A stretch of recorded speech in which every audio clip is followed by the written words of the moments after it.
আপনারা দেখছেন TVN24 news network. সবশেষ আপডেটে স্বাগত জানাচ্ছি আমি রেশমা আহমেদ।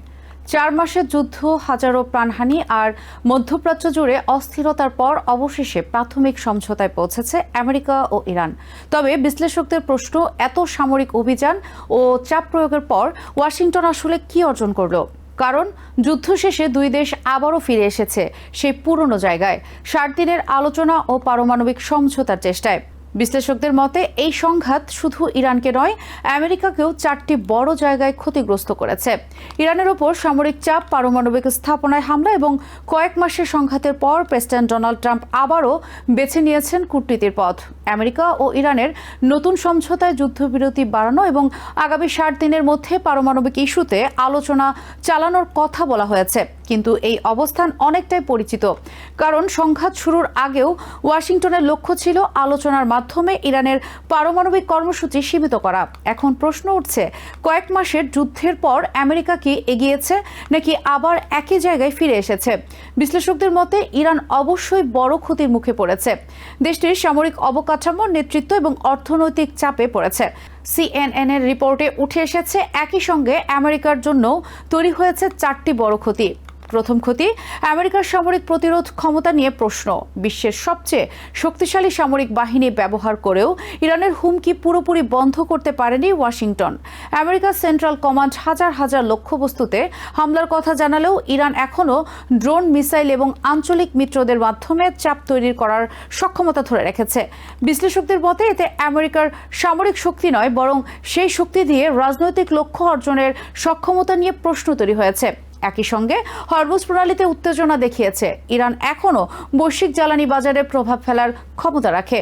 তেলের দাম বৃদ্ধি ও গ্যাসোলিনের বাড়তি খরচ সরাসরি চাপ তৈরি করেছে আমেরিকানদের ওপর, যা প্রমাণ করেছে দীর্ঘ সংঘাতের অর্থনৈতিক মূল্য ওয়াশিংটনের জন্যও বড় চ্যালেঞ্জ। দ্বিতীয় ক্ষতি, আমেরিকা ও ইসরায়েলের সম্পর্কে চাপ। ইরানের বিরুদ্ধে সামরিক অভিযানের শুরুতে ওয়াশিংটন ও তেল আবিব একই অবস্থানে থাকলেও যুদ্ধ শেষ করার পদ্ধতি নিয়ে দুই মিত্রের মধ্যে দূরত্ব তৈরি হয়েছে। ইসরায়েলের প্রধানমন্ত্রী বেঞ্জামিন নেতানিয়াহু চেয়েছিলেন ইরানের পারমাণবিক কর্মসূচির পাশাপাশি ব্যালিস্টিক মিসাইল এবং হিজবুল্লাহ সহ আঞ্চলিক মিত্রদের সক্ষমতা পুরোপুরি ধ্বংস করা হোক। কিন্তু ট্রাম্প প্রশাসন এখনও সামরিক পথের বদলে আলোচনাকে গুরুত্ব দিচ্ছে। ফলে ইসরায়েলের অনেক নেতা মনে করছেন যুদ্ধের মূল লক্ষ্য পূরণের আগেই ওয়াশিংটন সমঝোতার পথে হাঁটছে।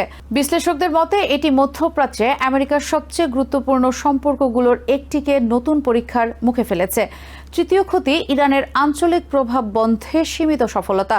যুদ্ধ ও নিষেধাজ্ঞায় তেহরান দুর্বল হলেও ইরানের আঞ্চলিক প্রভাব পুরোপুরি শেষ হয়নি, বরং সংঘাতের পর ইরান নিজেকে হিজবুল্লাহ সহ মিত্র গোষ্ঠীগুলোর রক্ষাকারী শক্তি হিসেবে তুলে ধরার চেষ্টা করেছে। বিশ্লেষকদের মতে ইরানের সামরিক সক্ষমতায় আঘাত এলেও তাদের রাজনৈতিক ও আঞ্চলিক নেটওয়ার্ক এখনও সক্রিয়, যার অর্থ মধ্যপ্রাচ্যে ইরানকে বিচ্ছিন্ন করার আমেরিকান লক্ষ্য পুরোপুরি অর্জিত হয়নি।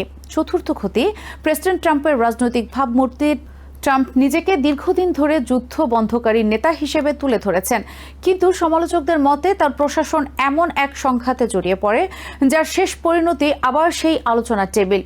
যুদ্ধের খরচ, জ্বালানির দাম বৃদ্ধি এবং দীর্ঘমেয়াদী সামরিক সম্পৃক্ততা নিয়ে তার নিজের রাজনৈতিক সমর্থকদের মধ্যেও প্রশ্ন তৈরি হয়েছে। বিশেষ করে মধ্যবর্তী নির্বাচনের আগে অর্থনৈতিক চাপ ট্রাম্প প্রশাসনের জন্য বড় রাজনৈতিক চ্যালেঞ্জ হতে পারে। তবে হোয়াইট হাউসের দাবি, সামরিক চাপই ইরানকে আলোচনায় ফিরতে বাধ্য করেছে। ট্রাম্প প্রশাসনের মতে শক্ত অবস্থান ছাড়া তেহরান কখনো সমঝোতার পথে আসতো না। কিন্তু সমালোচকদের পাল্টা প্রশ্ন, যদি শেষ পর্যন্ত আলোচনা করতেই হয় তাহলে এত বড় সংঘাতের প্রয়োজন ছিল কি? তাদের মতে গত কয়েক মাসের ঘটনা দেখিয়েছে শুধু সামরিক শক্তি দিয়ে মধ্যপ্রাচ্যের জটিল সমস্যার স্থায়ী সমাধান সম্ভব নয়। এখন সবার নজর আগামী 60 দিনের আলোচনার দিকে। এই আলোচনা ঠিক করবে ট্রাম্প প্রশাসনের চাপ প্রয়োগের কৌশল সফল হবে নাকি আমেরিকা ও ইরান আবারও একই সংঘাতের চক্রে ফিরে যাবে। নিউ ইয়র্ক থেকে সম্প্রচারিত TVN24 টেলিভিশন, বিশ্বজুড়ে বাঙালির কণ্ঠস্বর।